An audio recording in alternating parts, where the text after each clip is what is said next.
We have good news for Infinix fans. This is a manufacturer that usually releases devices at a very affordable cost with good specifications. We've already had several on the channel for you to go and meet in case you still don't know the brand well, but if you already know it well, you'll be very happy to hear that they are already preparing their first flip-type foldable after the name Infinix Zero Flip was detected in a certification that this device has obtained, since as you know, devices usually need this type of registration before their launch.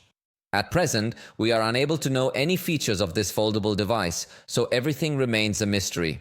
However, it is probable that since it is from Infinix, it will be a device that is low cost or budget friendly, similar to what we have witnessed with ZTE's foldable device. If you have not seen it, please remember that we have a video that is available for you to take a look at.